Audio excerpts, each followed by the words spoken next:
Namaste children, how are you? You all have appeared in second periodic test in the last week and all of you have attended the exam very nicely. Children, come back to the chapter 13, the Mauryan dynasty. In our previous session, we discussed about the sources and also the introduction part of the chapter, how this Mauryan dynasty came into being, what were the sources, if we want to know about Chandragupta's early life. Today children, we will go through the Mauryan Empire. We will go through the Mauryan Empire, the different rulers of the empire. Okay, so first was Chandragupta. He was the first Mauryan ruler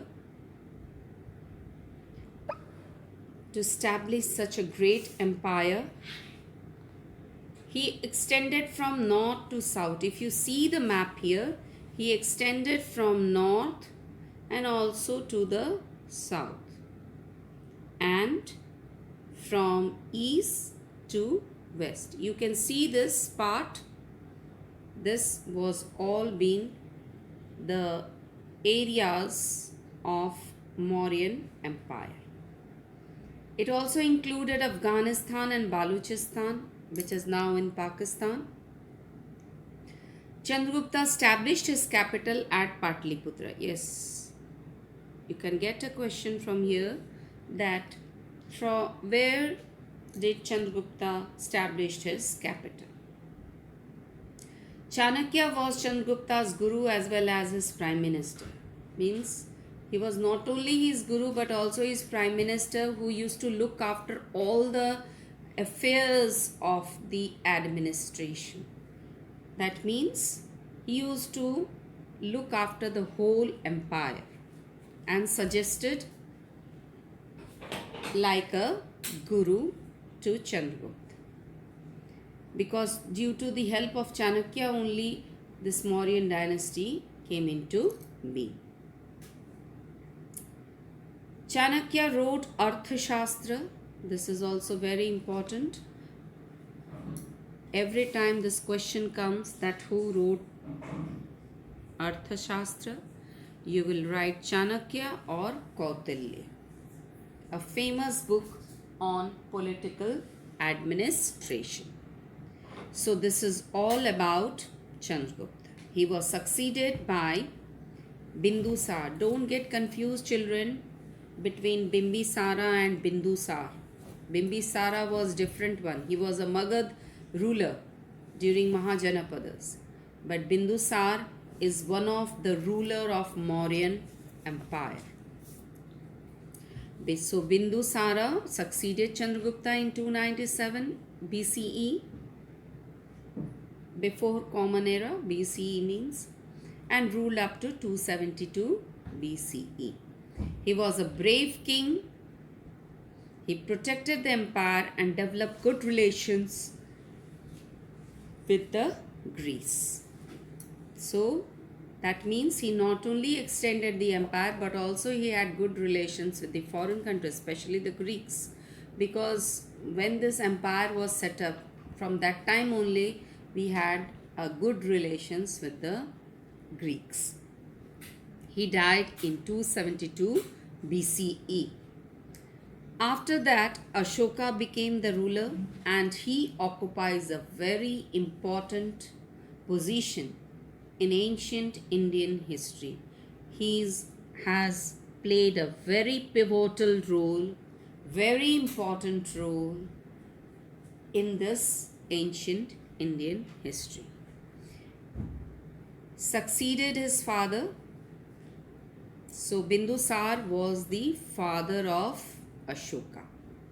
He was crowned in 269 BCE. He considered one of the greatest ruler in the world history. Yes, previously also I have discussed that he not only occupies an important place in the ancient Indian history but also in the world history. Let me tell you in brief why he is so famous in world history. Because one of the main thing behind Ashoka's famous in the world history is preaching of Buddhism. He took the teachings of Buddhism to most of the countries like Sri Lanka, China, Southeast Asian countries, along with his son and his daughter Sanghmitra. So he conquered the state of Kalinga.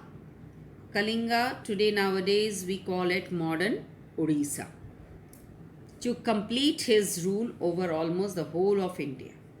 Battle of Kalinga was a fierce battle. There was a huge loss of life and property. The horrors of war and the widows of children deeply moved Ashoka. He pledged not to resort war in future. And this was the turning point of Ashoka's rule. So Kalinga war was a turning point for Ashoka, and after that he decided that he will not wage any war in future. Even he advised his son and grandson not to resort war, not to wage war in future. And I think that was one of the reason behind the downfall of Mauryan Empire. He added his son and advised his son and grandson not to conquer new countries and go for Dharma Vijay. Now, what does this Dharma Vijay means? It means winning the hearts of the people. This is very important for you, children. Ashoka got his teachings engraved on rocks and stone pillars in local languages. Why he adopted this local language? So that people can understand. Okay. In a Prakrit word for Sanskrit term dharma, which means moral values. Yes, and that's why his Buddhism is different from the classical Buddhism. Ashoka's Buddhism was different from classical Buddhism. This part is also very important for you. These two main features of Ashoka's Dharma, because this question comes in as a long answers.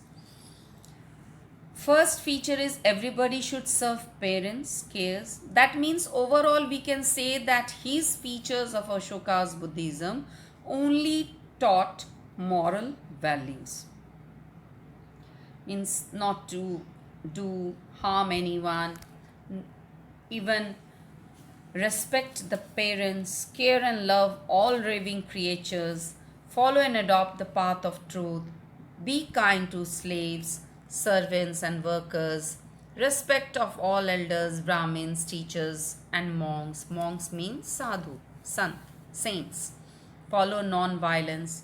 Non-violence means we should not follow the path of violence.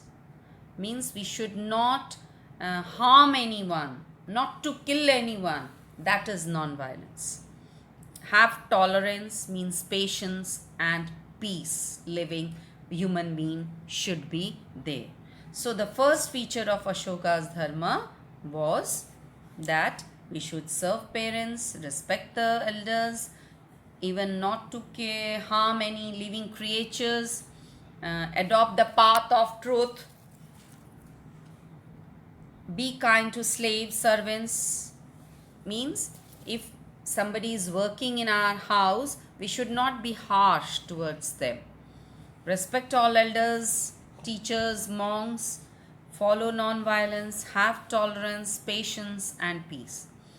Everybody should avoid arrogance, enmity. Enmity means dushmani. Arrogance meaning that we should be friendly one towards the other. We should not be arrogant that I am not going to talk to anyone. We should not be arrogant in behavior. means we should be very calm, very peace loving, and we should be friendly towards others. Fighting for religion and land should not be there. Means if we are fighting for land or religion, killing someone for land, property, that should not be done, that should be avoided according to Ashoka's Buddhism.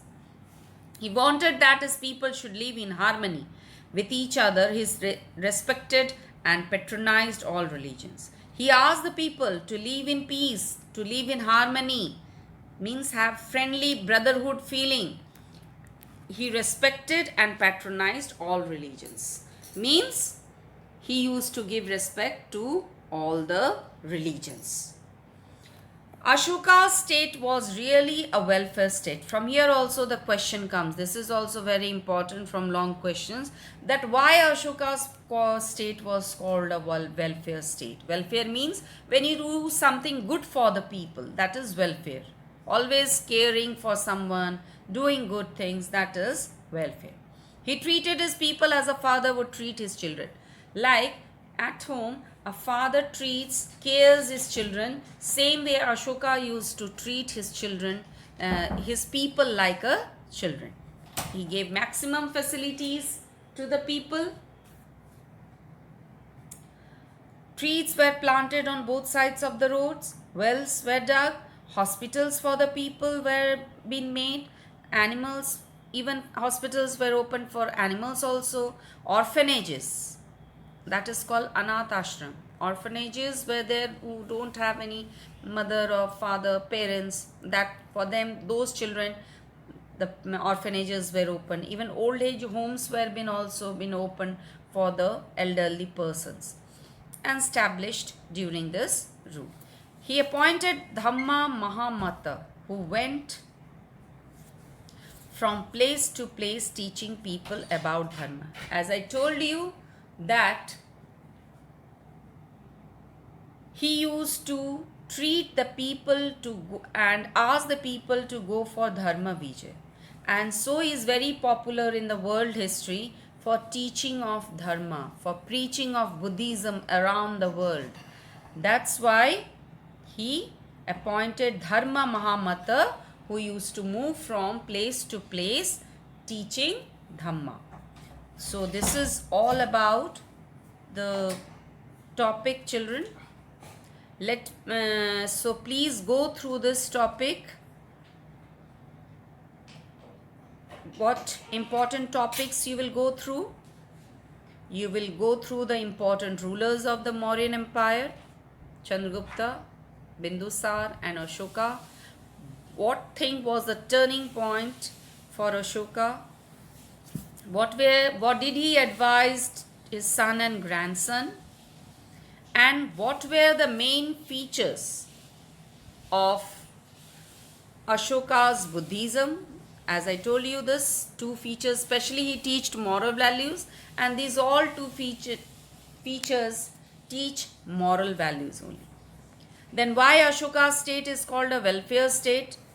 Why it was called a welfare state? Because he gave maximum facilities to the people and he treated the people like a children. And what things he had done? Just you count 1, 2, 3 features. Trees were planted, hospitals were open for people and all for animals, orphanages were opened, old age homes were there. So these were the main contribution of Ashoka, and that's why his state is called a welfare state. So children, please go through the important topics which I have discussed today, and I have also indicated the important things which you should learn and go through. So please go through the lesson. Please go through the pages very carefully. Read 2-3 times. Don't mug it up. Just understand and read. That will be better for you to recall the answers. So thank you, children.